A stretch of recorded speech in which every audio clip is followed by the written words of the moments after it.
Hello and welcome to whatever the hell this is. I'm Brian. Who am I sitting here with? John. John is... We know each other for long enough. John's my brother. We never say our names. No, we don't. But you know what? When you start something, I've been talking to my brother forever. I almost want to start off with a tiny little sliver of an interview with you. Or just a few questions that I think would... That scares me. Yeah, it should. Well, what is it called Dunning-Kruger? Oh, my God. What is that? Just explain to people who don't know. Because you know, obviously. I heard it on another podcast that I frequently listen to that they talk about Dunning-Kruger. And Dunning-Kruger is when you're delusional enough to think that you pretty much can be great at everything, but really aren't. Well, for what I thought maybe. But I think I actually am the anti-Dunning-Kruger, which means I think I'm great at everything. I'm really good at a lot of stuff. So that's anti? How is that anti? Well, it's the opposite of Dunning-Kruger. That person who has Dunning-Kruger really is not really good at anything and can't achieve that stuff. I think I can talk about the stuff and have enough knowledge to get by with a lot of stuff. Okay, so Dunning-Kruger, I didn't realize was... Which is basically obnoxious and conceited and really And incompetent. Yes. I didn't realize that it was... Dunning-Kruger is really somebody who can't do that. So I think I'm actually the It's okay. So but no, because listen, like in the bizarro world, I'm the opposite. You're certainly a very smart guy. We're going to be focusing. This is definitely going to be a sports and entertainment. Sports and entertainment, because see, John listens to so many different podcasts, and Poppy is the water bottle right behind you. I always wanted to ask you, did you name Poppy because it's such a tiny little black speck of a dog, like a poppy seed on a bagel? Yeah, it was definitely on that end. So before Poppy interrupted by scratching the bowl that was 2 feet away from your chair, you listen to all the podcasts. You have opinions. You listen to a ton of podcasts. You listen to opinionated New Yorkers in sports, or at least one guy that I used to really like. What's one of your favorites? I used to listen to Kornheiser all the time. Yeah. I listen to a lot of stuff. I worked a lot with of different you. stuff. When I worked with you, so I would listen to these things and like them. I mean, if they're personable people.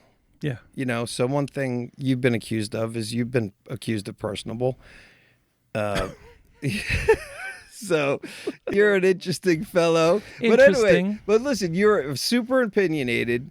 It's like the idea was football season. That's a good thing to kick it off. We're not even starting before. We're starting the week after. Oh yeah, perfect timing. Right. Are we going to even be able to do this every week?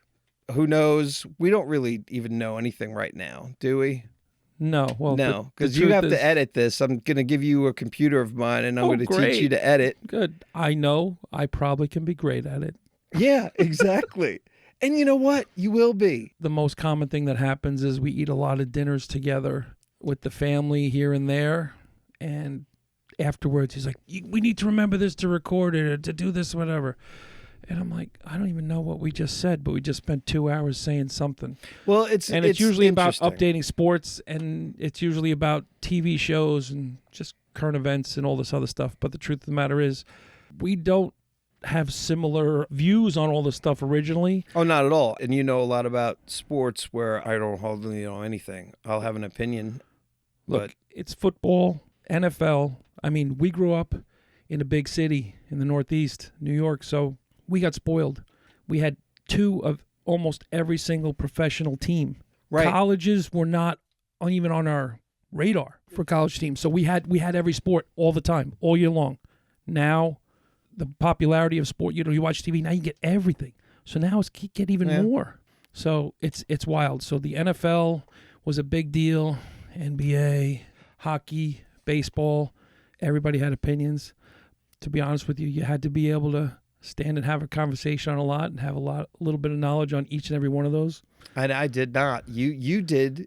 I absorbed a lot from a lot of different people. I didn't need to have that in my world, but growing up, I like to argue. I only adopted the Jets because of my sheets, and you had giant sheets. I remember this at some point, and that's why I picked. I have a shitty team right now for life, when it comes down to baseball, Yankees, just because of Janine, but I Janine didn't. is our sister. Yes. So that being said, and us being from New York.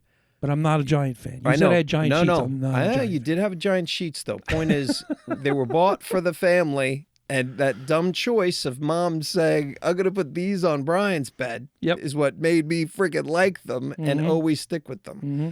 But you are a New Yorker, but no New York teams with football. No. So what are your teams, and why did they become your teams? Actually, it's because I had two best friends, as most 8-year-olds, 10-year-olds do. One was a Jet fan, one was a Giant fan. And if I picked one, I lost the other one. And if I picked the other, I lost the other one. So I went and I had to pick my own team. And there was a show on way before ESPN, dating myself. It was called George Michael Sports Machine. And they had highlights every week. And every week they showed different players who were great at the time. And it was Earl Campbell on the Oilers. So I like the Tennessee Titans because they moved from Houston. Yeah. And it was Largent and Craig on Seattle. So I like the Seattle Seahawks. Billy White Shoes Johnson was the first touchdown dance guy. And he was on Houston and Atlanta. So I follow the Falcons. And the first game I ever watched was on Thanksgiving Day. So that's why I'm a Detroit Lions fan, because they play every Thanksgiving. Anybody but the Jets or the Giants, so I didn't alienate any of my friends. And I've been following those 4 loser teams, other than one Super Bowl, for 40-plus years. It just kind of dawned on me. It's kind of crazy that you don't have a favorite team. No. The 2 teams that I've rooted for longer, meaning like harder than anybody else, has been the Houston Oilers, which are now the Tennessee Titans, and the Detroit Lions, who have won me nothing by being fans of theirs. Right. The Lions have been horrible forever, except for the last few years. They get there. They had Barry Sanders, best running back I've ever seen. Never did anything with him. He retired instead of play for them. Yeah, something tells me they never had a lot of money to play with. They just didn't have. They just. Or they didn't went through spend coaches. it on people. I don't know what they. It was a different era, but forever they just weren't there. They didn't put together a solid team. Their best quarterback that they had forever up until recently was Scott Mitchell. I think 3 or 4 years into the league, they said he needed to have LASIK eye surgery because he couldn't see. He couldn't see past 15 yards down the field. He was their quarterback. I have no idea. Exactly. He was terrible. I know. It's okay. Sorry. Yeah.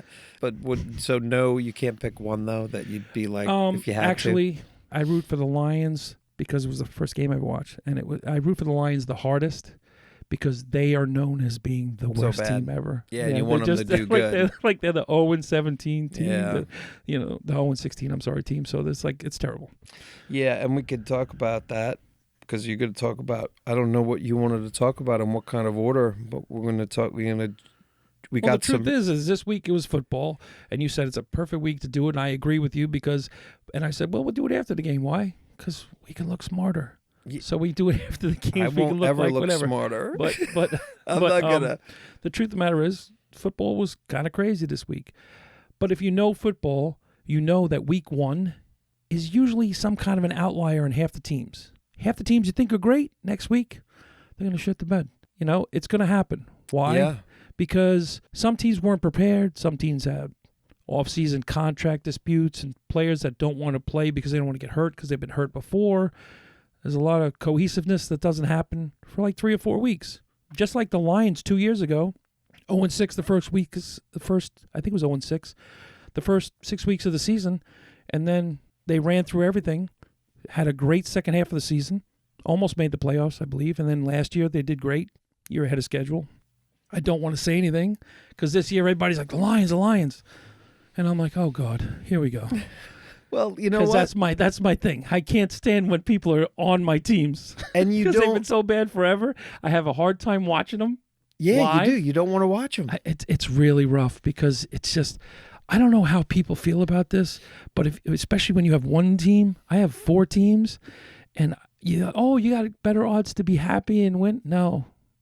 I'm miserable usually because 2 of them lose, 2 of them win, and I'm mad about the 2 that are losing. Because you're such a pessimist too. You are such a Sports. What seems like with sports, it's like, oh, don't tell me. It's like, oh man, they're gonna fucking kill him. Be like, don't tell me. And then you say every reason why they should lose, or might lose. I get why. I give you the other side. You're a Jet fan. You should know this better than anybody. I know. I give you the other side. We watched the game the other night. You said the words literally. Normally with the Jets, I know it's over. But because they got that guy, Right. they got that guy now, Aaron Rodgers. That could do something in that 10 could do minutes if something he's on at fire. any time. He can the problem win. is that the Jets only had the ball. I think the statistic was like 20 minutes of the whole game. So they had no time of possession. No. And they didn't stop anybody, which is a different thing because their defense was loud. Look, they let some guys go, free agency problems, whatever. And I am not an analytics guy when it comes to stats and numbers or whatever, but more the feel of the game and then some information here, some information there, history, watching them, looking at the progression of the game. If you watch the games, and I didn't get the Sunday NFL ticket yet. I was trying to get it this week for this week's game, so I'm on the NFL Network watching the old games that I can watch from this week or whatever. But the truth is, if you watch enough games and you watch enough players and you're watching the trends that they're doing within their own team, you kind of see, I know it's really bizarre. And I used to be in the fantasy football heavy hard. And it got to the point where everybody was catching up to me because they were watching what I was doing. I won quite a few years in a row in little leagues, but I was winning consistently. And what are you doing? And I told everybody what I was doing, and they're like, oh, that makes sense. The next thing you know, they're on ESPN, and not those guys, but they're on ESPN saying the same stuff I'm saying, and I'm like, oh, crap. And the magazines all have it, whatever, and I'm like, yeah, they're catching up. I want to still look smart, so I'm just going to back out of this stuff. But, I mean, it's harder now because it's so opened up, with the games of fantasy football. But I like sports betting, but I don't sports bet. I've learned my lesson. Not betting heavy and gambling, but, when I was doing sports betting, it was with the guy at the end of the bar. And you had the money then. It wasn't your credit card or an account on the computer. You bet right there. Yeah. And when the game's over, you give them the money. I think I've maybe placed 3 bets with bookies always through somebody. I never knew a bookie. So it was only ever with friends that I gambled. And I never bet big, but Neither did I. I bet what I wanted to bet to see. To me, it's just like any other entertainment. And that's the thing with betting. And betting is so popular now. It's on everything. Well, it's in your face, man, and it's such an easy thing to have a problem with. Yeah. It's scary, and it's also, very addicting. Yeah. I'll place a bet here or there with people, and I mean with people oh, I bet this and the other thing, and I go, no. And they go, oh, yeah? Put your money where your mouth is. I said, okay, here. Let's go. We'll bet it because that's what I think and that's what I feel. But I don't go searching out. If you're looking for gambling advice or whatever, this other thing, and when people ask me, I go, look, if you're willing to lose the money, you're going to be okay. Because when you bet scared, you lose.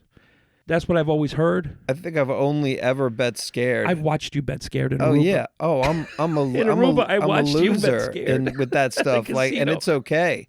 You know what it is? Because it's about fear. I've got so many fear issues, but we're not going to talk about that right now. No, the psychology podcast is a different one. Yes, we're going to talk about sports. Right. So just let's talk about this way. First of all, in general, the NFL is the game right now for the next X amount of weeks. It's good to talk because there's plenty of subject matter. And I'm not even talking about all the stuff that happened with the Miami receiver and all that other stuff. I'm literally talking about basically just watching what was going on, I mean, Patrick Mahomes, God, that guy drives me crazy. He's too good.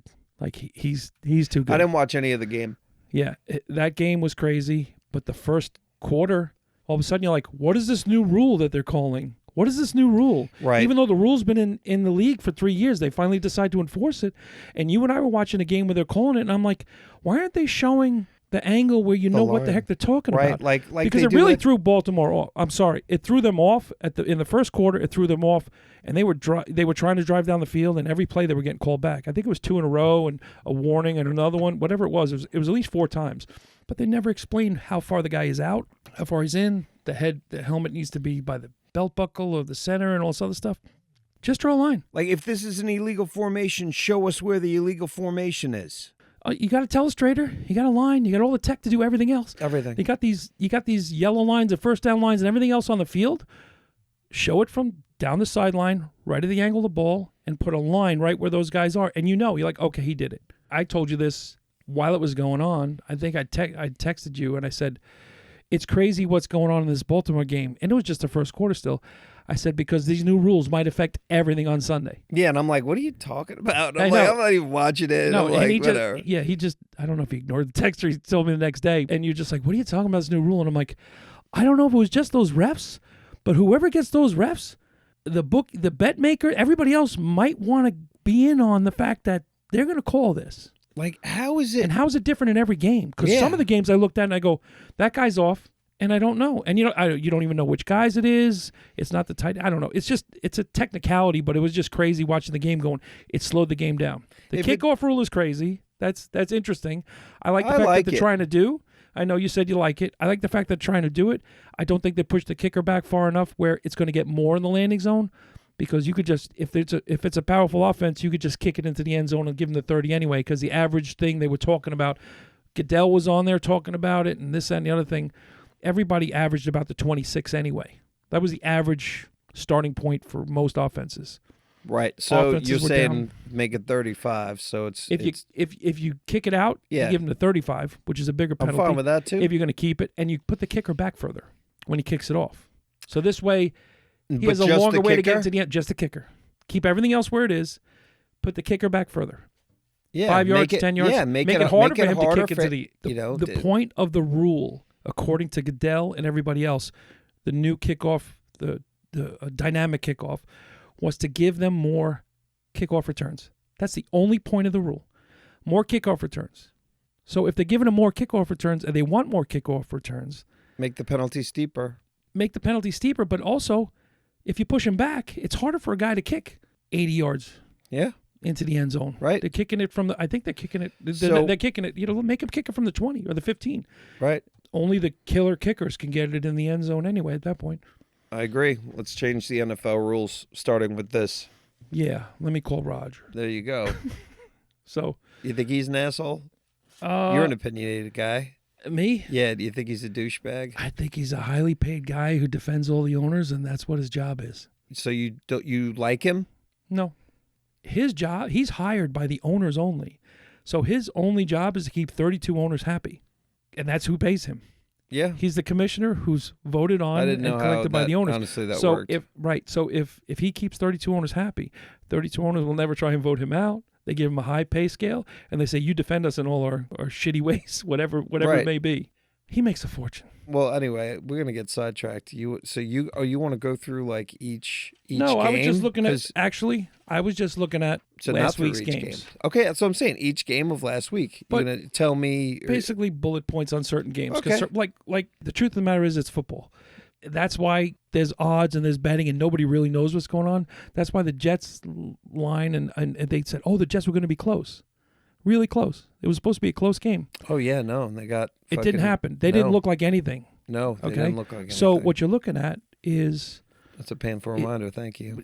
yes. Okay, I'm good at that. Uh-huh. So what it is you're looking at the Jets going, they're supposed to be good, and you're looking at the Niners saying, well, they are good, but who's really good? Who is good? I'll tell you who's good. Watching who? The Niners are good. They are good.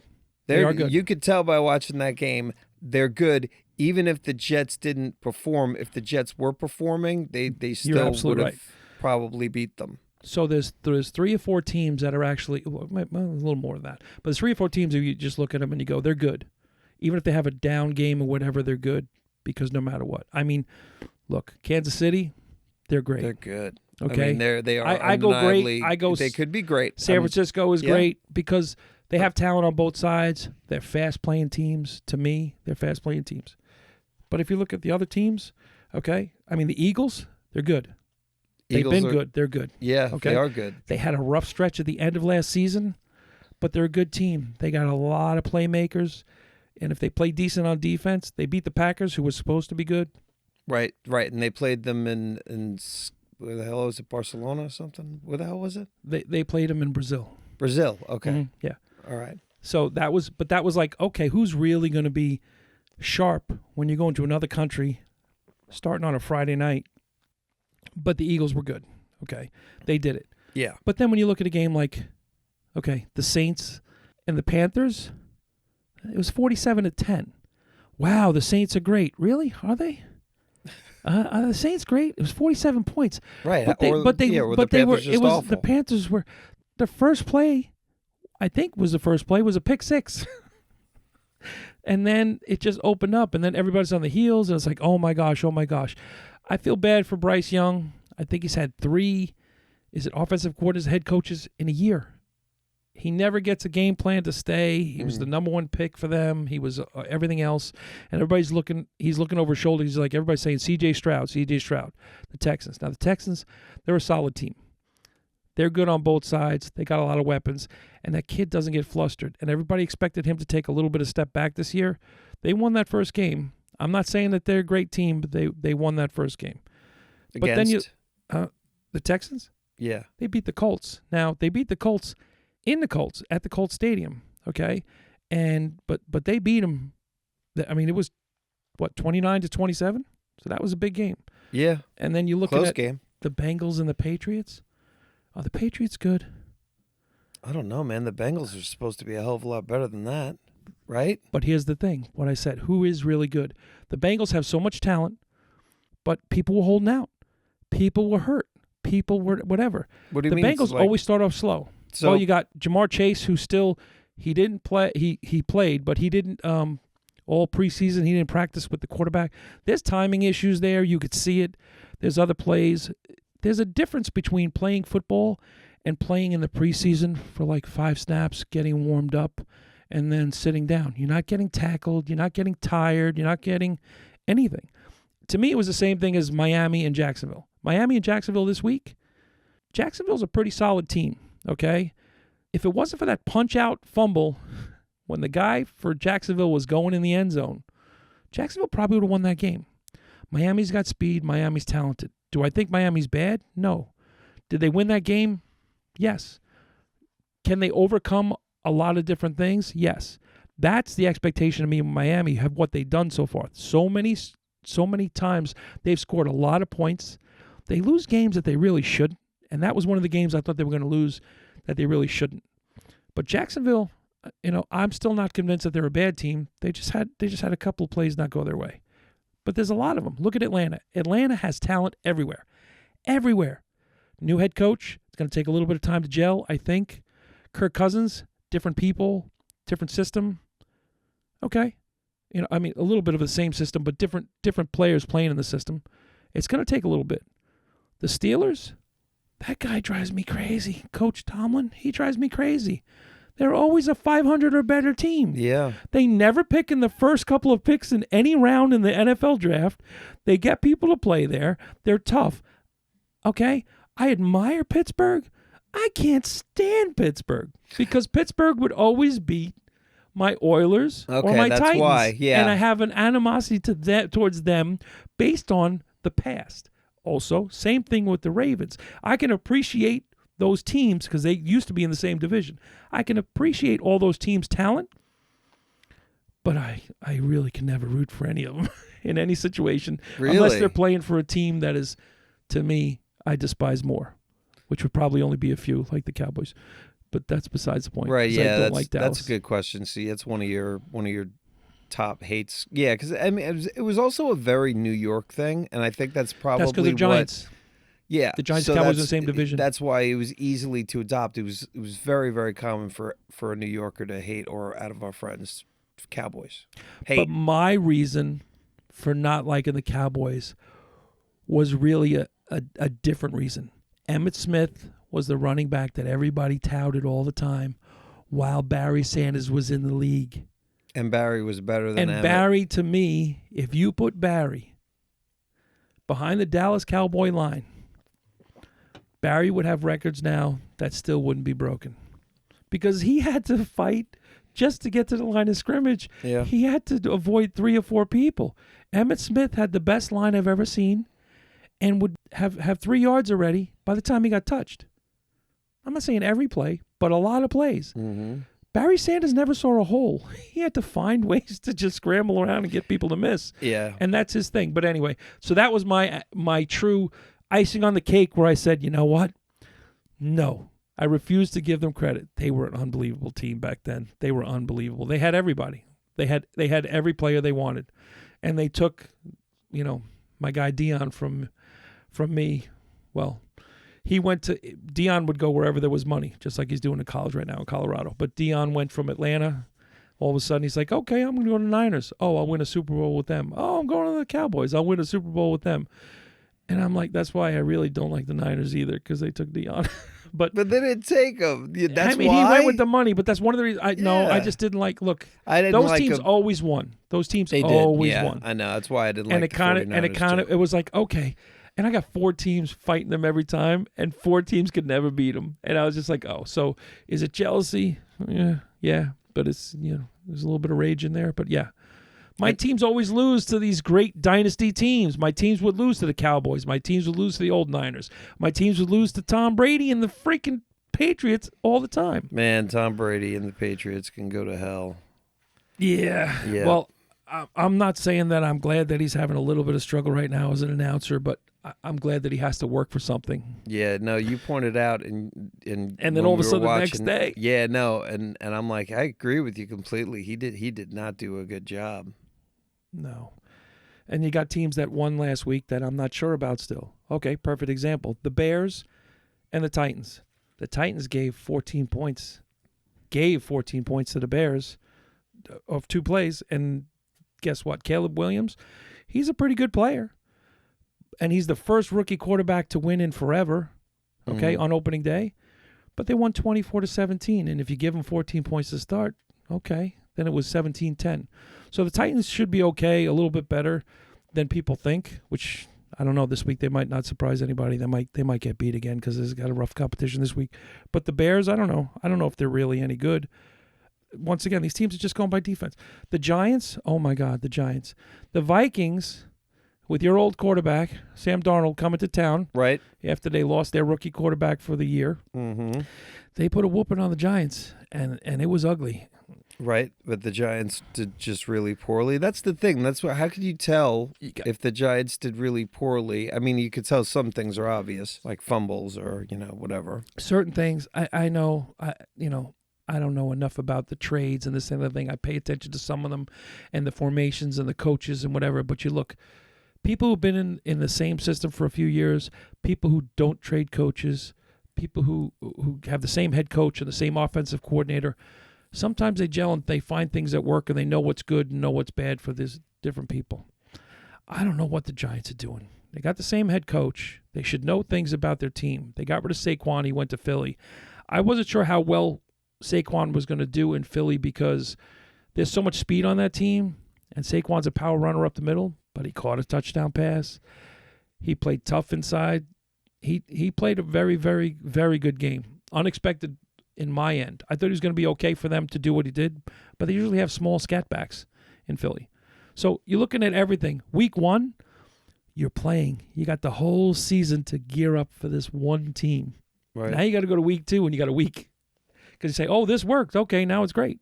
I got to go back to that second team. I got to go back now the second week and do it again against somebody who saw everything that I had. I was holding out. I wasn't showing people all of this in preseason. So that's why who's really good, you could see. It doesn't matter. When offensive lines move everybody off the ball, they're great. And I just assume that they're coming up with different plays every week and then come back to callbacks on ones that have worked well here and there. I don't know if that's... And I don't know. A lot of assumptions. Their base offense is based on, they show them different things, but the base offense is this guy can catch a 5-yard route going in. This guy comes over the middle all the time. We just got to find a way to get him there. Mm-hmm. So the things most of the time happen that I don't understand at the offensive line. I don't understand the crisscross, blah, blah, blah. I just watch it and go, because we watched the game the other night, and I go, this guy's got to go to the right side. And he's like, what? I'm like, this guy's got to go to the right. Why? Because nothing's working over here. And there's opening, like this is what they're good at. You got to switch. You know what's not working. But so all many game people we watch, don't, you know it's not working. So many people don't change that, and they'll continue to do the whole game what's not working, like running up the middle. We watched it the other day. Right. I mean, that's a very common thing. It's a very common thing in all of it. And I go, okay, you got to make them respect the run.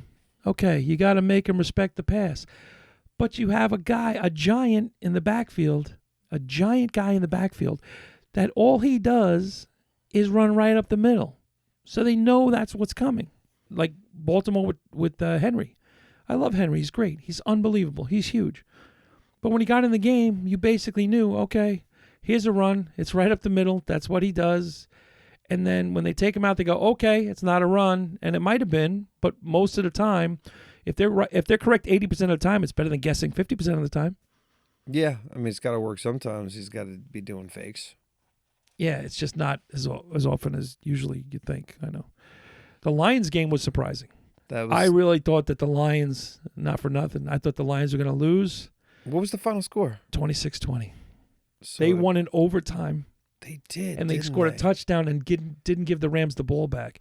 And now the Rams lost Puka Nacua for the year, or at least for a good portion. I don't know if it's for the year or not.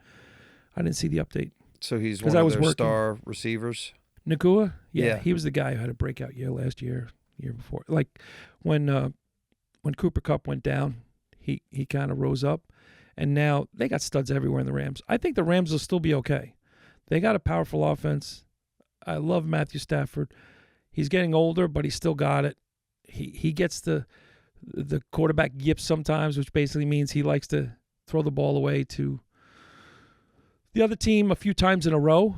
You know, when you miss hit and you shank it to the right a few times, it's hard to get it out of your system one time because you're overthinking it, and then the next time you throw it right back again, the next time you throw it right back. Stafford tended to do that. But so did he have a turnover? He did, didn't he? I don't know I forget how it ended in the game, but he wasn't. It wasn't the Lions. The Lions played the Rams game to me in that game, as opposed to playing their own game. They did things that it wasn't expected. But Goff, in the end, they drove right down the field. They ran the ball. They did what they did. That coach is insane. I love his attitude. I told you this years ago when he came in, biting kneecaps and the whole 9 yards, everything. I said, this guy is out of control. But you know what? He's for the Rams, right? Because I'll get the coaches mixed up. No, the guy for the Lions. Oh, for the Lions. He's the bulk up. He's the big guy. Yeah, I think he was a tight end. I'm pretty sure he was a tight end in Miami, and then he wound up being the coach of Miami, and they got rid of him, and then he so came how to long has he been there then? I think this is his 4th year or 3rd year. Oh. Listen. So he's really turned him around. He's solidified. Yeah, I mean they won a playoff game last year, which I can say I don't remember that happening in forever. Right. And they had Barry Sanders. Right. I remember when Barry Sanders ran for 2,000 yards, and in a playoff game went to Tampa, and they destroyed the Lions. And I was so depressed because I'm like 2,000 yards. I'm like they're gonna do it this year. They're gonna do it. They had everybody. They were the run and shoot offense, or the chuck and duck, how I like to call it. But the chuck and duck offense, and that's what it was. It was crazy.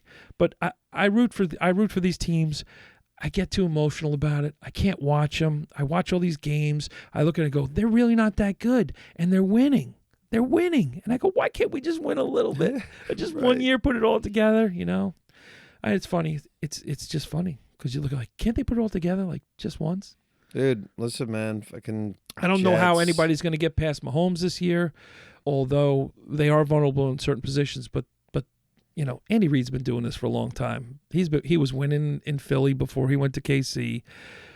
They got players. They got players on top of players. Who's Mahomes' backup? Oh gosh, I saw it the other day, and I was like, does it matter? Because they'll go. Even if he gets hurt, or if he doesn't get hurt, and it's a fake limp. Because I think he did that last year. Yeah, I think he's a faker. He's a little faker. I'm hurt, but I'm not hurt. I'm just jealous. Yeah, suddenly he's jumping up and down, and then all of a sudden he says, "Oh crap! I gotta show my limp." It's a little bit much, but look, I'm jealous. We don't have the. I've never had a team with studs like that, with the Philly guys, and with even Dallas. Like, they got a lot of players. I mean, the Niners, they're loaded. It's been a really long time since Dallas has won a Super Bowl, right? Super Bowl. It's been a really long time since Dallas has won anything. They paid Dak, they paid everybody this year. This is their year where they better do something. Because last year, they should have done something. And they didn't. They got knocked out. So knocked out like they didn't make it to the playoffs. They did. No, they made the playoffs, so they didn't get. So for the first time in a while, they made the playoffs, right? But they got eliminated right away. They won. I think they won, or they got a bye in the playoff game. You know, I got to refresh my memory because once football season's over, I got to decompress because, You know, I hate to admit it, I didn't want Kansas City to win that game last year in the Super Bowl. I was like, all right, I didn't want it. I wanted the Niners. Me too. And I don't like the Niners, but I wanted the Niners because he's the ex-coach of the Falcons, the same ex-coach that lost the game 28-3. He had a lead 28-3 to New England, and he lost it. And then he goes in and he has a lead against the Kansas City Chiefs, and he loses the game. And I go, man, can I just get one? Like, just pick one of those teams that isn't going to be a dynasty, so it feels like my team has a chance. Because everybody's talking about three-peat this year. That's a big deal. It's never been done in forever. And I think it's going to happen. I do. I don't want it to happen, but I think because it's never happened, and that's their motivation. The sport's been going, absolutely. The sport's been going on for so long. I mean, yeah. Well, let's tell the truth. Here's the thing. Last year, they weren't a very good team the entire year. So they had a lot of spots of improvement. And in being a dynasty, you also have to realize, look at all these teams that are great, and then all of a sudden, in the middle, like the quarterback gets injured and is out for the season or half the season, and the star wide receiver and running back go down. Somehow, last year was their year where they had some struggles, and they still pulled it off in the end. So they had a year, so things usually don't go, like sometimes things go great for 2 years in a row, but they had a year that went bad, and they still won the Super Bowl. Mm-hmm. So this year, it's like, if they have smooth sailing, it's a problem. But there's a lot of competition for it. They got to get out of the AFC. This week, I don't see the Bengals giving them much trouble based on what they did last week, but the Bengals have beat Kansas City. Yeah. And they're the only team that beat Kansas City. That Joe Burrow was the only quarterback. I believe this is correct. Joe Burrow was the only quarterback that's in the league right now that has beat Patrick Mahomes in a playoff game. I think the last game that he in the playoffs that he lost was to Joe Burrow, and before that was to Tom Brady, if I'm not mistaken.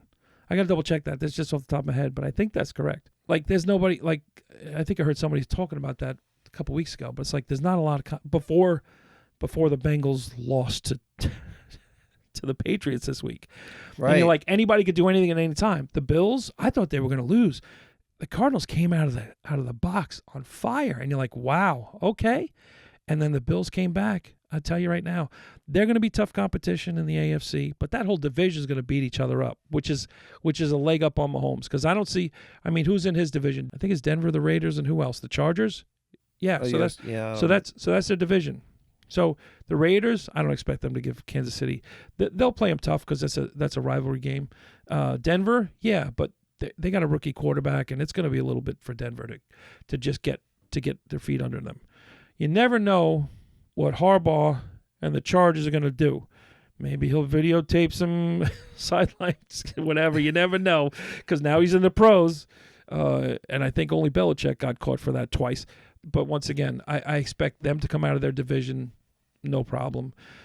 Buffalo, it could be Miami. Everybody was talking maybe it was the Jets. I kind of want to laugh, but maybe it was the Jets. Man, you never know. You never know, because the thing is, there have been times where, I got to hold on to that too. You have a horrible start, and then you get your shit together. And maybe that's just what we need to do, and I'm okay with that. There were some positive signs by the Jets games. For you, I'm saying this. There were positive signs for the Jets game. Don't patronize. I'm not, but the truth of the matter is, Aaron Rodgers still has an arm. He absolutely does. He has a rocket. He does. And he's got a cannon. I don't even remember what the problem was and why they just couldn't fucking complete. Like, that one set of downs was like perfect, of course, because it was a very quick drive. It seemed. I think they were keying on the run too much. I'm talking about the Jets, just saying, we got to run the ball, we got to run the ball, we got to run the ball. And I'm like, this game is getting away from you. I think you need to start passing earlier to get back in the game.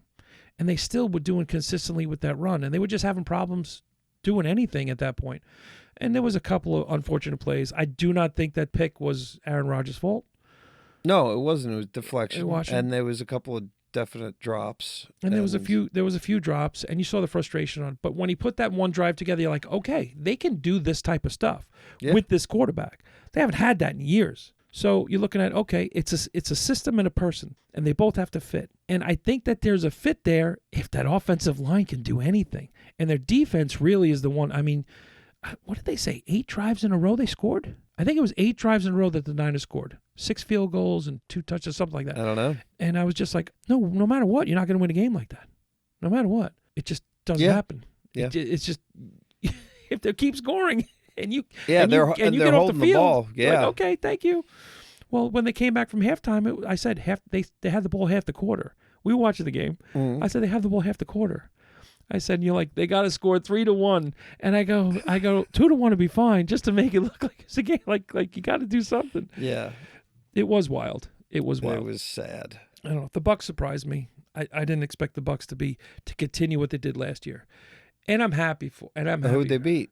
I mean, they beat the Commanders, and that kid, I think he'll be okay. The quarterback for Washington. Yeah, I don't know them. He's their rookie quarterback. Okay, and he's a rookie. Yeah, and I just think that the Bucs, once again, it's another team that, because they're in Atlanta's division, I have a little bit whatever. And they took Tom Brady, and he beat us too many times, whatever. But I just think the Bucs have a lot of talent. They are the cream of the crop in the NFC South. They are. They are. Okay. I think they're going to beat New Orleans, because I don't think New Orleans is that good. They're okay. I think New Orleans and Atlanta are going to fight for the second position. If Atlanta can figure it out early, I think Atlanta will give the Bucs a run for their money. I don't think, with a new coach and so many new players and so many new pieces, they're going to beat the Bucs unless the Bucs fall a little bit. And the Panthers, oh God, oof, that's ugly. Right? Yeah. No, I've heard. That's I've heard, real and ugly. I don't mind. I have no caring for this the team that is in the state I live in. I don't give a shit. I never have. And the Raiders. Hey, if they're winning, great. That's cool, man. Look, I actually looked at tickets to go this week because I'm like, there's an LA team coming to town, and I'd like to see Harbaugh and see what he's doing with that Let's team. see that, yeah. So I looked at the tickets, and they were dirt cheap before last Sunday's game. Yeah, no, I'm sure. Now they're you're cheap, looking man. at now you're looking at tickets this week. Yeah. They might be half price. I mean, they weren't a lot of money at all. And I'm like, and then I'm like, you know what? Then I got to drive all the way to Charlotte. That's the whole whatever. thing, like, man. If you it know was what? an I'm hour thinking and a about- half, I'd be like, dang, just that extra freaking, like, it's a 3-hour drive, Yeah, right? to me, the whole thing is this: if I have a light day on Monday, or I can avoid working Monday, then I'm like, you know what? I'll go to a game. I'll go to a game if I can. I've come to the realization that I want to see more football games. I watch a lot on TV, but you also miss a lot when you're at a game because there's so many other games going on. And if it's a crap game, you're like, oh man, I'm watching the Panthers crap here. Right, And this is a shit game. This is shit. Oh my gosh. And I also want to go to a game with you because you like to spew hot dogs on people. No, I don't. That was from many years ago. Oh my gosh, it was terrible. He was too fast in eating his. He's like, oh, we're gonna get a hot dog at the stadium, whatever, and he was too fast at eating it and decided to cough. No, listen, I inhaled the sauerkraut, right, with the bite. I was so excited. I had a couple of hot dogs. I was very hungry, and so I inhaled the sauerkraut. It made me cough, shooting the remaining sauerkraut from my hot dog over. It kind of like this, like cascaded all over the person sitting right in front of us. If a movie director wanted to shoot a scene, it was as the perfect cough that sent sauerkraut spewing across and onto someone in front of him. Yeah. This was it. It was great. And the reaction, I'm so glad the guy didn't because he could have been an asshole. Oh, yeah. It was funny. He did say something like, are you shitting me? Yeah. And I'm like, dude, I am so He said that. sorry. I wasn't even drunk. It was like, he said, you gotta be shitting me. And I'm like, fuck. And he turned around and we just went, okay. Oh, man. I don't We had even great remember. seats. I won those seats on a trivia contest on the radio, and they were like the VIP mezzanine section. You know what I mean? Like at the stadium. I don't So we remember. were like in the middle section was a food court, whatever, this guy. and we had great seats. They were like on the 50-yard line. They were and, good seats, and, yeah. And then at that point, he's like, "Oh my god!" But anyway, He didn't turn around the rest of the game. Probably not. No. Because we were, you know what? The thing is, we were chatting it up before that. Oh, we were. So I think that's why he was like, kind of like, because he realized that we were, Yeah. I don't shut up. So we were chatting it up. Yeah. Yeah. Like, oh, okay, these guys are cool. We were rooting for the same people. I think. Right. It's unbelievable. Fuck. Anyway, we were watching a lot. We watched a couple of games. We watched the Lions game, the end of it, right? Did you watch most of it with me or just some? I don't remember. If it went in overtime, I can't imagine why I wouldn't have watched it. The nighttime game, and then we watched Monday night. And I watched some games during the day. But penalties and technology is getting crazy because you have every camera angle to watch every single thing happen. And eventually, I heard that they were practicing in the preseason the technology to just do the first down without the guy signaling or taking out the ancient chains that they run out based on whether or not the referee put the ball here or there to give them a first down. So eventually, I think they're going to get that right. They have to. But I told you the concerns. It has to do with whether or not the guy's knee was down before they placed the ball, but they can figure all that out timing-wise. Exactly. It's a frame in your video that you go, boom, that's where it is, ding. And I do love the fact that now the replays, or 90% of the replays, I don't know if it's all of them, but most of the replays are now done in the booth, done in New York, done wherever they're done, and they don't have to have the ref go and ask for different camera angles under the little hood and do whatever, because I didn't see that this weekend. So this is the first year This is the first year that I think they did it. They just said they're putting it up. Yeah, that's good, because it was just bullshit. Not bullshit, just annoying to sit there and go, why? We all know, especially when we're all seeing the replay, like as these guys are walking over and they haven't seen what we're all seeing on the big screen and what they're showing us at home. And we go like, oh, look, that's the footage that he's going to look at that's going to verify it. And we got to sit here and wait for that.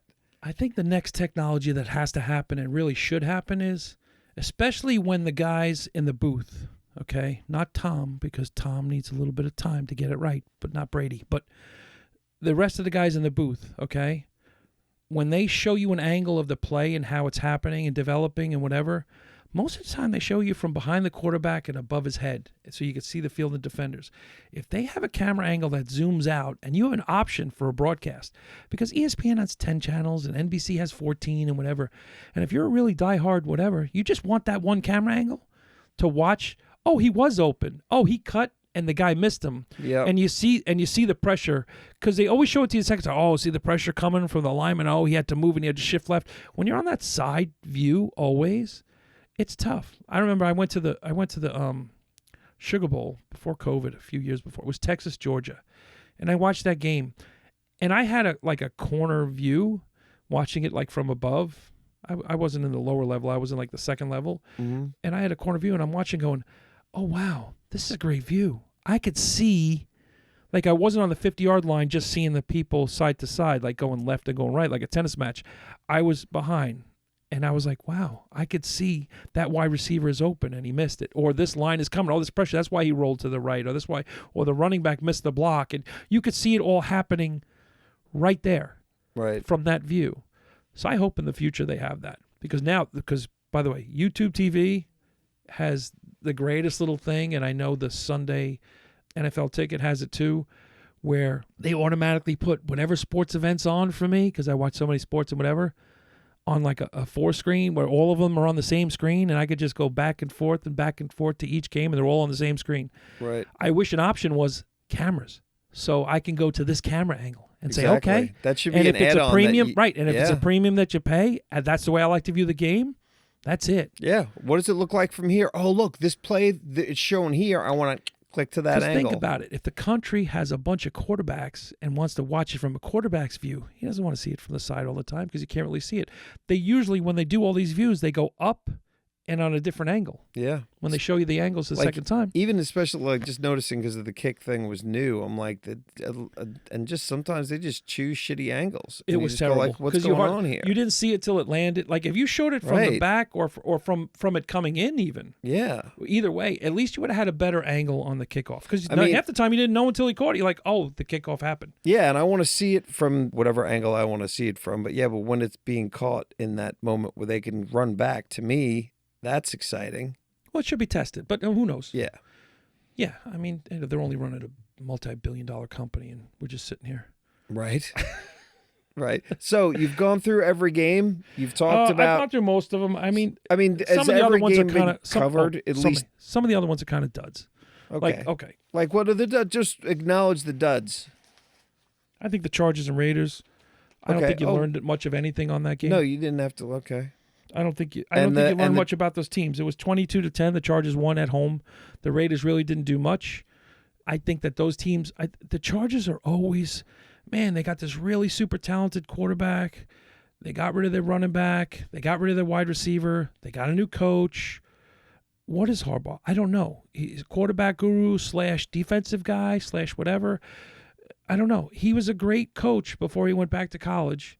He's done a lot, but who knows where he is now, because the game has changed a lot. So who knows? Okay. And then was there any other game? I mean, the Cowboys and the Browns look terrible. Deshaun Watson at this point now, are they going to keep him? Are they going to be done with him? Minute, wasn't he? Deshaun Watson was so hot in Houston, and then he had all these charges that came out against him with the massage parlor stuff, and now he's got a new one that dated back from 2020. He's been at this team now for a few years. It's a lot of the same players, and Flacco took him. I mean, he got hurt last year. Flacco took him to the playoffs, and he won a playoff game last year. Flacco, what? And this guy didn't look like he was in any kind of sync. Nothing. He was a talented guy, but he lost something. I don't know if it's confidence. I don't know if it's whatever. That team, they had high expectations of that team. Now, the Cowboys, they went into Cleveland, and they dominated. I mean, they dominated. And you're just going, okay. The Cowboys were a team that, Dak just got a new contract like that morning, and is always like a little bit of a weirdness when that happens, whatever. But he's on the road. I mean, they did it. He was unbelievable. He was unbelievable in that game. And the Cleveland defense couldn't do anything. You expected there to be more resistance because I think that line was a lot close. I mean, it was 33-17 finished, and I don't even think it was that close feeling-wise. It didn't feel that close. And then you got the Steelers and the Falcons, the Steelers who didn't score a touchdown. And they had drives. If you look at that drives, they had drives of nothing, and they still won the game. It was very disappointing. I think the Falcons will bounce back. So what do you think about week 2? I mean, we could talk about stuff and see what happens. Well, you going to do a pick thing? You said you had some sort of an idea. I wanted. This week was really condensed for us to figure it out because I'm so into teasers. That's what I used to do all the time with the guy at the end of the bar, and that's just a weird kind of a trick betting thing where you think you're gonna really do and you put money. Like if you thought that that's why that's right. It's Now fool's I gold. remember It's fool's gold, but I like it. So specifically, I said the other night, I'm just like, you need to do a short thing, and it's a teaser. So we might do that whatever again. The name is. Another thing, just a quick teaser, whatever. So I think what we're gonna do is, for the two people that are listening, which is you and me, right. I think what we're gonna wind up doing is we're gonna wind up doing something like where we could just ask some questions of you guys, like on Instagram. What do you think of this? What do you think of that? Or whatever, or somewhere. Just put up some questions, and then we'll have like some polls or whatever. But we're gonna put some things out like that with like teasers and with like whatever that I think are gonna be. I used to be pretty good at teasers. I haven't done it in a while. And teasers are basically you manipulate the spread, but you got to bet like 2 or 3, and the odds are changed. So it's not like it's kind of like a parlay, but you get to add depending on where you bet. And I got to check each sports betting site to see which ones give you the best odds. So some of them give you 6 points, 7. So if you pick like a 4-team teaser, basically you can add 6 points onto some spreads. Which means if there's a team favored by 3 and you think they're just going to win the game, why don't you make them an underdog by 3? You could shift the line down.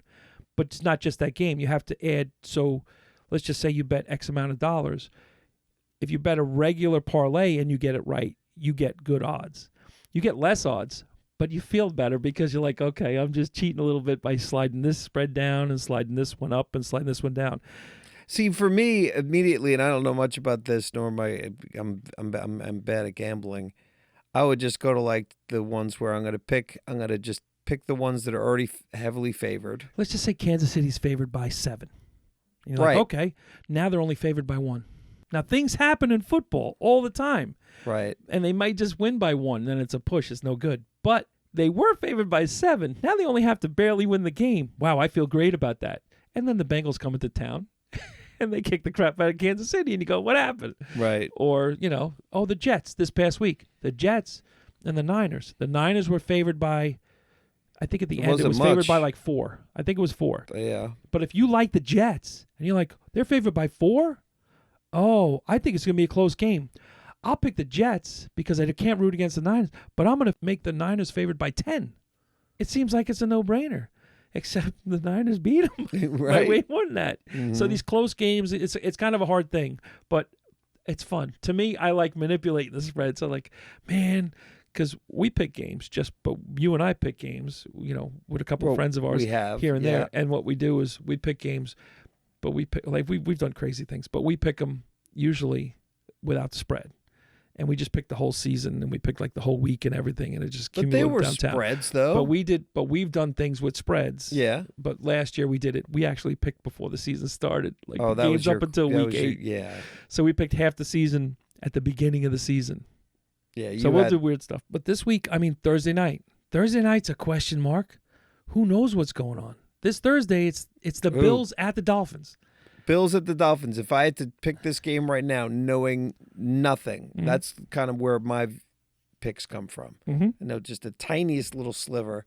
I'd go, and you said, was it in Miami? In Miami. And you say they're a good team. I would go with. You're basing it on basically what I say is a good team, which I've said both of them are good teams. No, yes. I know that freaking it should be Buffalo. I would probably go with Buffalo. And I didn't even look at what the spreads are. I just wrote the games down to say what, because I like to pick the game and then look at the spread to see if I was close, to see if I was accurate. I'm assuming Buffalo. And this is the first time I wrote them down right before I came on here. Mm-hmm. And this is the first time we're going through them. So I literally just wrote them down real fast and I didn't think about anything. And I don't want to be influenced by the spread to say, oh, that team's supposed to win and I picked the other team. Oh, wait, maybe I should switch it. That's my thing, especially close games. Because Buffalo's an easy commute. And I don't know. So what do you think? Buffalo's an easy commute. It's in Miami. I know. It's an easy commute. It's a flight. Yeah, but it's also 100 degrees in Miami and it's 60 degrees in Buffalo. And last week they had, if you look at what happened last week in the first half of the game, Arizona, Josh Allen's a stud. But Arizona, they just couldn't keep it going. They got whatever. Now, I think Miami has much more speed. I think Miami was slow out of the box, but they learned. And I think Miami has a chip on his shoulder against Buffalo because Buffalo, they're the team that everybody's talking about in the division. They say Miami's got it, whatever, blah, blah, but it's really Buffalo that they say Buffalo's the up-and-comer that they think is going to Right, so be they have a lot to prove with that game. I do. I still think Buffalo might win. I think Buffalo's probably going to win. Okay, so your pick on that would be without Buffalo. just right off the bat, not knowing injuries, not knowing anything else. Right. I think Buffalo. Even though Allen was something with his hand, but it was his non-throwing hand that he hurt when he was playing. But I think he finished the game anyway, so it's fine. I think Buffalo probably will win that game. It's a Thursday night. That's the only thing I'm worried about. They got to travel all the way down there. There's not a lot of practice. And Miami just played there. Miami played at home. This is a second home and home. They've been, 2 in a row at home. So you got Buffalo. I guess I got Buffalo. Yeah. Okay. All right. So what's the next game? The next game is the Niners at the Vikings. I would go with Niners. Mm-hmm. And I think I would have to go with Niners too, depending on the spread. But yeah, I think I would have to go with Niners. Just watching picking them. Just saying, I don't see much. The Vikings have been a very, very solid team. And they've been a solid team with Kirk Cousins. Now they got Sam Darnold. Right.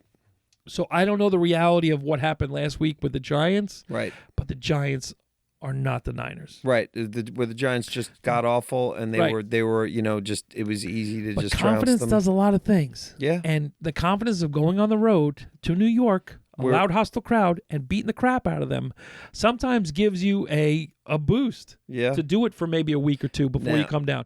But I do think the Niners are outclassed. And McCaffrey outclassing the Vikings. McCaffrey will be back. No, I don't believe so. When's he coming back? I actually believe they're going to sit him because that kid did so good. By the way, I think that was the first time he played a full game. I think the announcer said it while we were watching it. I think that's the first full game he's played since high school.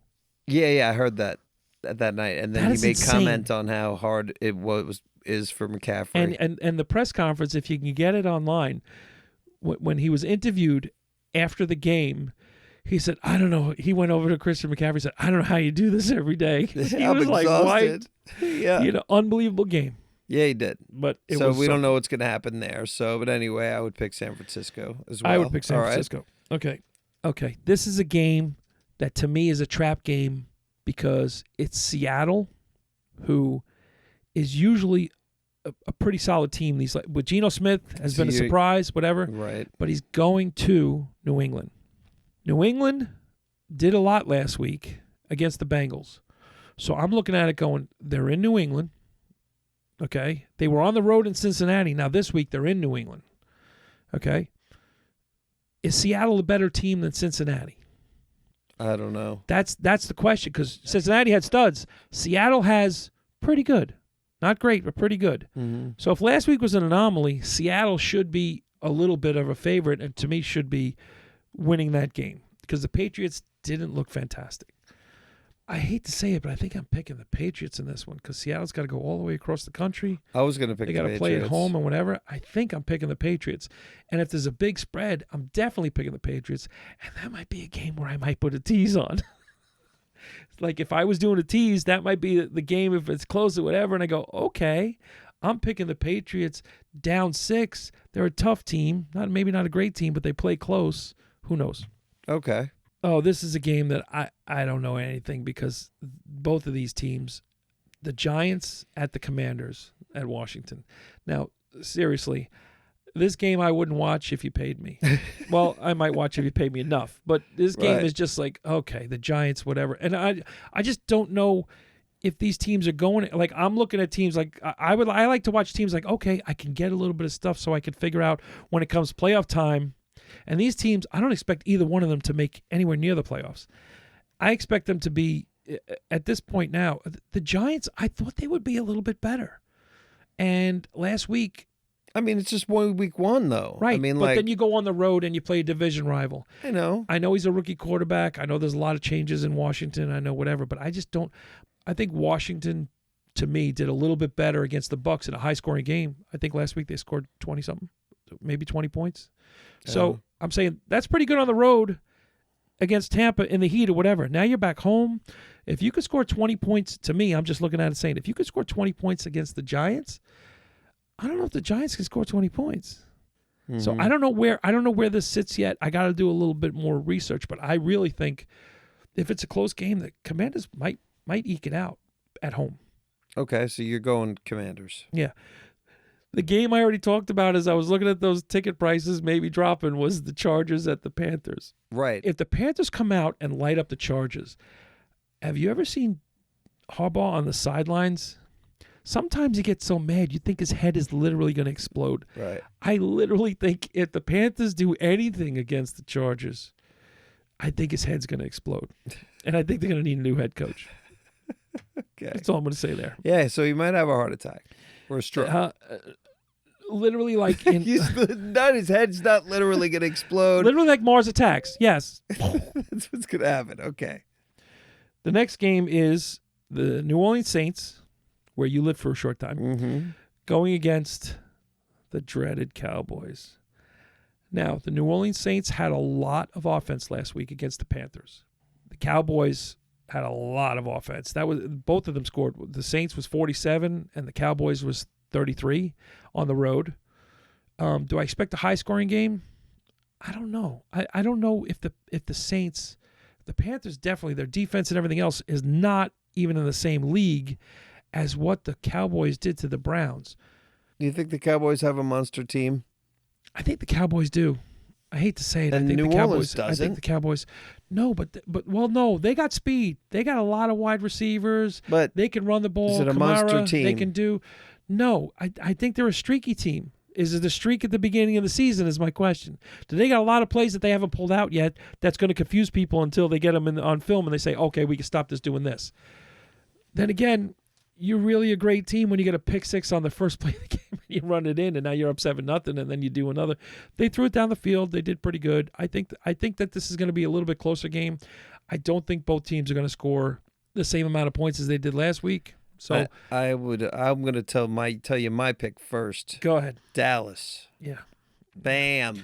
I don't think I'd pick this game because I don't think I can pick this game right now. I think that I would probably pick either an over or an under based on how high it is. But I don't know about picking the games, just the games. Just pick the game. I mean, it's not even like something. We're not even have spreads here. Yeah, you're right. Just say it. You're right. Just say what you think. Like, honestly, as soon as I With said my heart, Dallas, I want the Saints. Right. With my heart, I want the Saints too. But I'm going to pick Dallas. And I think I'm doing a good thing for the Saints by picking Dallas because I lose so often that it's like if I put money on Dallas, it really does help New Orleans. It does. Yeah, you are definitely. I would go to fucking New Orleans with you for a football game just to go to New Orleans. It's been literally. Have you gone to a football game in the Superdome? No. First of all, they just redid it. Apparently this year they just redid it. It's nice. I went to the Sugar Bowl. I told you that's the game I was talking about earlier. Yeah, that was in New Orleans. That was an amazing game. They had the parade down. It was New Year's. It was fantastic. It was years ago, but it was fantastic. All right, so the next game, okay, the Colts and the Packers. The quarterback for the Packers out. He got hurt. Yep. So who's the second guy? I think he's out for 3 or 4 weeks. I don't know who the second guy is because I didn't look it up. Once again, I usually look it up right away. I didn't look it up, but in all honesty, I expect the Packers to win because they're in Green Bay. The Colts did okay last week. Richardson, everybody was shocked. He was down on basically almost on his knees or whatever. He threw that ball. I think it was 70 yards in the air, they said. He's got a 70? Yes. He's got a super. Everybody was like, oh my God, this quarterback's unbelievable. He's got a cannon. But Michael Vick had a cannon, and they couldn't do anything, and he ran because he was unbelievable and he could run anywhere. That's how they won a lot of games. You got to have touch too. I think the Colts are pretty good, meaning going to be okay. All right, but they're not. But they're not whatever. But I'm actually going to go with the Packers just because it's at home, no matter who's the quarterback. No matter who's the quarterback, I'm going to go against you on that one. Okay. You convinced me that the Colts. I know nothing about the Colts, but I'm going to go Colts. Okay. Yeah. Great. Sucker. Right. Okay. Another game that I really expect different results from last week, and both of them lost last week, is the Browns at the Jaguars. I think the Jaguars are a pretty good team. They were going in the end zone. He literally was about to cross the goal line, and the ball got punched out by the Miami guy, or else the Jaguars would have won that game. You know, it was earlier in the game, but it's a shift of momentum. It's a shift of everything. I expect the Jaguars to win this game in Florida, in Jacksonville, in the heat against Cleveland, who I don't know what they're going to do. They're supposed to have a good defense, and they got lit up for 33 last week, and now they're on the road. I mean, that quarterback didn't do anything. Deshaun Watson didn't do anything. So we'll see what happens, but I expect Jacksonville to win that game. And I'm picking Jacksonville just because of you. Yeah, probably pretty good. I mean, maybe a touchdown. Okay, and that's another thing, too, because I was thinking, I'm like, you should probably be saying, like, what you think the scores are. What you think they'll win by. I basically said most of them that are going to be close, and the other ones that I don't expect them to be close, but I didn't say the points, the actual scores. But I think, okay, I could do something like that.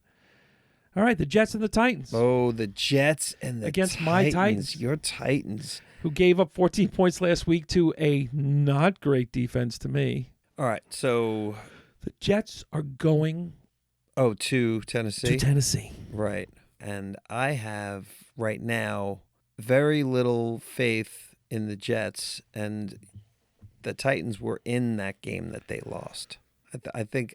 So is it demoralizing that they lost the way they did? You know, pick six and this and that and the other thing. I mean, pick six to a rookie quarterback in Chicago. Listen, a pick six is just a bad play. It happens. One bad, costly play. What was the other one? I'm pretty sure it was a fumble or a kickoff return. Right. The other kickoff return. That's a great fucking run. And a fumble, shit happens. It was It was brutal. I'm just saying that. You think it was brutal for you because you feel the pain of everything because it's one of your teams. Every single all time. it is when they're winning the game and then two at bad the end, plays. There's nothing worse. There's nothing worse than when you can't watch that game because it's out of market and you're watching a game and all you're doing is watching the little ticker on the bottom or the one on the right side in the NFL network, and you're watching it and the score. Your team's up, and then it scrolls through, and then the team comes back up. And then they're even, and then teams comes back up, and then they're down, and you go, how much time's left? It's like 30 seconds. You're like, oh, crap. Yeah. Yeah. It's painful. It's brutal. I think that I have, unfortunately, and I don't even want to say it, but I think I have the Jets in that game. I think it's a bounce-back game for Rodgers. I don't think Tennessee has the secondary, the defense that's going to hold up to Rodgers. If he can get some, he's going to be in there all week saying, you embarrassed me last week. Everybody, because he's going to blame everybody. Like the line, he's going to blame, the wide receivers for dropping the passes. He's going to blame this guy for routes. Shit. He's already getting a ton of shit too, right? For like his faces. He's going to get crazy. So I think this week is going to be, everybody's going to be up on their toes, and either they're going to crumble and that's it, or they're going to do what they're supposed to do because it's supposed to be a good team. And the defense is definitely going to be super aggressive and just everything that they didn't do last week. So I don't think they were put in bad positions, and at least 3 times it prevented touchdowns that should have happened. The running back looked like he was a 5-year All-Pro machine for the 49ers that was running on the Jets constantly, running over them. But was he running over them, or was it the line was getting way split? He was breaking tackles. They thought he had him in the backfield. They thought he had him at the line of scrimmage a couple times, and he would run for another 5 yards and get a first down. See, I look at that as a bad tackle. Yes, but that's what I'm saying. That's what I'm saying with the Jets defense. They didn't have bad tackles. And I didn't know what was going on with Sauce Gardner getting out of the game for like two series or one series, or like 4 or 5 plays or whatever it was. They never said what the injury was. Right, then he was just back. And I didn't even know he was gone. You're like, he's gone. Why is he gone? Well, he was on the sideline. I was like, what's going on? Yeah. All right, so next. The Bucks and the Lions. Bucks, of course, fucking Lions. All day. I don't care. The Bucks, who had the most impressive victory for the Bucks. What, in week 1? Yeah. It was the most impressive victory? It was the most impressive victory. The way they played the game, nobody expected the Bucks to come out like that. Nobody expected him to throw 4 touchdowns. Nothing. I didn't even remember the score you said. So the Lions, I think they're a tougher team, obviously. Okay? But I think that the Lions at home, what they did somehow Sunday night is really a boost for them, because that was a game that you thought was gone. I really thought that Lions game that they were going to lose to the Rams. Really? Yeah. I'm going to pick the Lions, and I never pick my teams. Oh, you know what? And then you can bitch about it. Yep. I'm going to pick the Lions. Okay. Same here. I'm going for the Lions, but you make a good argument for. Now I want to know what the spread is. Yeah, I know. Me too. So the Rams and the Cardinals. Okay, the Rams and the Cardinals. No Puka Nacua. The Cardinals played pretty good last week. I mean, they did. I got to give them credit for doing that. They're in Arizona, which has been 100 degrees for over 100 days. Mm-hmm. I just think that it's going to be a tough game. I think it's going to be a high-scoring game on both sides. I don't think the Rams have a tremendous defense without Aaron Donald. I think the Lions played to that in the wrong way, which favored the Rams on the defensive side. So I actually think the Rams might pull this off even without Puka Nacua, but I expect it to be a high-scoring game, and I expected Arizona to be. So I think it's going to be a close game. I think the Rams by 1 or 3. I think it's going to be close. That's me. I don't know. I have no freaking clue. I'll go with what you said. So like that game, as soon as you said it, I'm like, I don't give a shit. Yeah. So what's the next one? It's the Bengals at the Chiefs. Bengals at the Chiefs. And this is the game that they were saying, if they go into New England and win the Bengals, this is the game where they're going to shock them again. The Chiefs, who, they have very good success against the Chiefs. The Bengals. Joe Burrow has done it. Right, I know. So now, what do? Well, they don't look like they're in sync, and they don't look like anything. If I was betting anything, I'm betting Kansas City just because. Right. Who knows what the spread is and anything, but I was betting Kansas City. But for some reason, Cincinnati matches up well with them, and I don't know if it's the offense or the defense. I'm just always afraid of Mahomes, and I'm not really afraid of their wide receivers as much, even though the rookie was fast as anything. I'm afraid of Pachenko. I'm afraid of their running back more than anybody else. I know Mahomes gets the ball out to people. I know they got 3 or 4 different targets out there, but I'm afraid of their running back just controlling that game. And that's really what I'm going to pick Kansas City for, is I think the running back will control the game and keep it away from Cincinnati if they got any chance of getting back in the game. or if they get ahead, the running back will keep the ball enough to keep him away, and then Mahomes will do his thing, which is flip it behind his back, over his head, or shoot a basketball shot, and somebody will catch it off of somebody else's helmet. Next thing you know, they're up. Yay! Like, oh, great. Yeah, great. I'm happy for you. Can one of my teams do that once in a while? That'd be nice. So, and you said that was in That's in Kansas City. That's in Kansas City. That's in Yeah. Okay. The Steelers, who I think nothing of right now, other than the fact that somehow they win 8 games, you just go, okay. Right. And you don't know who the quarterback is, although I'm pretty sure it's going to be it's not going to be Russell Wilson. Russell Wilson is still at the calf injury. They're going to wait. Since they won that first game, they don't need to do anything else. And they're against the Broncos. The Broncos, to me, you got a rookie quarterback. It's going to take a little bit of time. I expect the Steelers to win this game, but it's in Denver. Denver's always a hard place to play. Mile High is a reason why they call it Mile High. It is hard. I've worked in Denver. I was outside working, and I was trying to catch my breath. Really? There is definitely a thing to that. I'm sure they do things. I'm sure they go there a couple days earlier and acclimate somehow to the breathing of it and the fact that they're going to get lightheaded and be on the sidelines getting more oxygen. But I still expect the Steelers to win because I don't think Denver's close yet.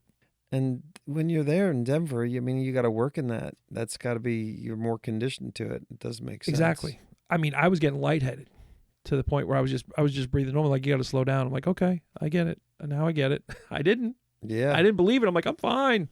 Yeah. I was just walking around breathing, and all of a sudden like, ooh, I'm really lightheaded. Oh, shit. Okay.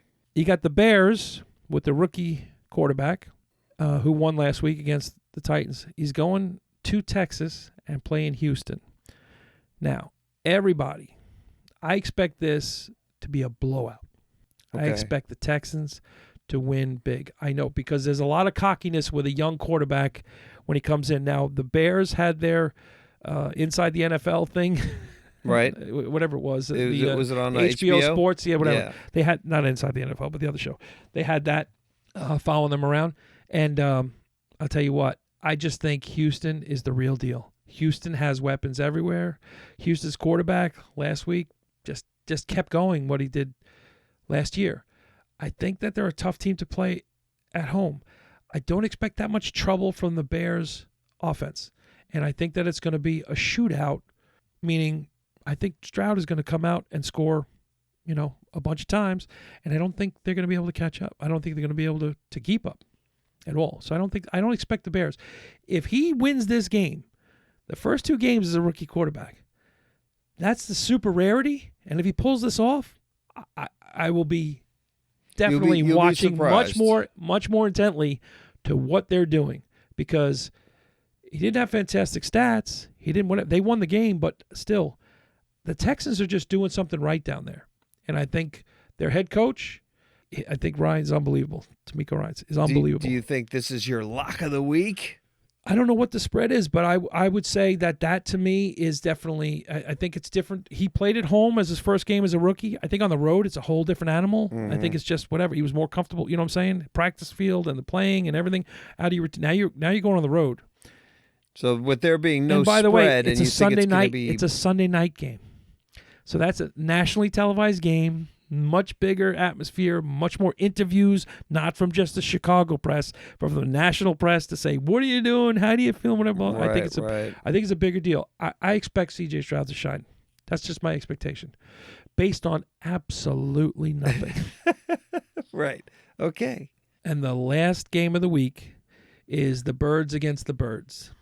So you got the Eagles versus the Seahawks. No, the Atlanta Falcons. Close. There's a few birds in the league. There is. Okay. Sorry, you already said other birds, though. The Atlanta Falcons are going to Philadelphia. Yes. After Philadelphia's huge win on Friday night in Brazil. Now. And the Falcons completely did nothing against the Steelers, who won with field goals. Wow. Let me tell you, if Not there's one one touchdown. to pick right now Not for one me. touchdown. See, this is where you go, is Atlanta that bad? Or because once again, they have studs there. They got receivers. They got tight ends. They got running backs. Now they have a quarterback. They brought in a couple more defenses. They got a new head coach. That's the thing that concerns me with the Falcons is they're not all on the same page yet. This is new to them. Mm-hmm. So, I mean, I can't pick against the Eagles because of what they did. Yeah. But this is the one to me that's like, what is the real spread? What is the real game here? Because I don't think Atlanta's as bad as the 10 points they put up at home against the Steelers on opening day. I don't think they're that bad. I think they got punched in the mouth. They were shocked. Some things didn't work for them, and they got to figure out what does work. Right. And I also don't expect the Eagles to have 3 touchdowns from Saquon. And I also don't expect, but you know what? Either way, they beat a good Green Bay team in Brazil. At home, the Eagles should win this pretty easily to me. So I would expect this to be a decent spread. Like 7 points. I think 7. Well, it's the second week, so everybody's kind of like that. Like, ooh, do we make a big spread like that? But the truth of the matter is, I expect it to be a decent spread. If it's low, I'm concerned with why. I mean, week 2, there should be some big spreads. If somebody's especially some of these dogs, yeah, and then especially you have some dogs. Of these guys who are like they were horrible the first week. I mean, they tanked. You should be given. I mean, there's no reason why you wouldn't see 14-point spreads in this week. If a shitty team was playing somebody 14 points who dominated. in the NFL, 14 points in college is easy. 14 points in the NFL is, that's one of the things I was looking at, like, because I'm always thinking that I'm like, this is what keeps me away from betting. I think I can win every bet. Right. I'm like, I can figure out a way to win that bet. What do I have to look for? And I really realized something. I'm looking at going, okay, they say, like, if a team, when you look at the spread, is one thing. But then when you look at the over-under, that's important to the spread. So if you look at the spread and say it's +7, and you look at the over-under, and the over-under is 35. No. If the over-under is 49. Okay, 49. Then you go, it's only 7, 49, take away 7. Does that mean that it's going to be 20-21? That's how you look at it. I'm looking at it going, it could very well be 28 to 14. Right. So to me, I'm looking at it going, is that team even going to get to 21? Is this team even going to get to 28? 53-4. I'm always looking at it like, okay, it's kind of like I'm sure insane. you're looking at it. No, it's not insane. I mean, it's other levels, and I'm sure that's how they look at works. it. Look, the bettors know how to look at it better than I do. I just look at it from the base level of, that's a lot of points for 2 teams to score. And a lot of times when a team's ahead, let's just say a team gets ahead 21-6, and it's the fourth quarter. Okay, 21-6, it's the fourth quarter. Well, they pull the guys, and the scrubs come in on both teams, and they got, offensive guys 1 drive, and now it comes down. Well, now it's 21-13. It's only an 8-point spread. So that's where they get that extra. Yeah. If it's a low-scoring game, defenses, offenses, I just look at it all, and I just go, I'm too scared. I would just rather pick the team and bet straight up. And you can do that. But yeah. You don't make as much money if you don't win with the spread, but you can do that. Yeah, I like spreads. But I also like not spreads. Listen, I just like to bet little bets to say screw it. So we're gonna try to figure shit out. But I think that's what we need to do next time. We need to literally, I know we're gonna figure out this whole thing with either teasers or parlays or something. And at the end of every week, whenever we do this, at the end of every week when we do it, we're gonna pick a parlay that we're gonna put not a lot of money on, but just something on, and see what happens. Okay, well then, yes. In other words, you'll pick and you'll tell me what you're picking. And then when you say no, I'll be like, I'll so you say can yes. tell me, see, I told you so. No, I'll say I'll root for it. I'll be now watching those games. I'll be invested, and we will do it less. We've been talking for an hour and a half. Oh, that's too low.